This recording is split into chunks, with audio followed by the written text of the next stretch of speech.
Ever wanted to really visualize and understand how to play the best squares? Chess Square Lab is designed for exactly that.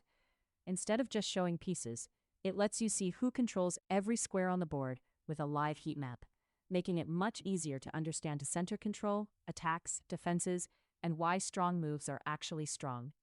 Whether you're a beginner trying to improve or an experienced player looking at positions in a new way, it's a completely free training tool you can use right in your browser.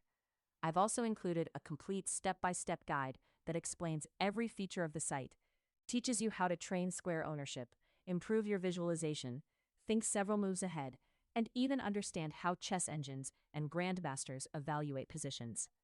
So if you want to start seeing the board differently instead of just memorizing moves, give Chess Square Lab a try. The link is in the description, and I'd love to hear what you think.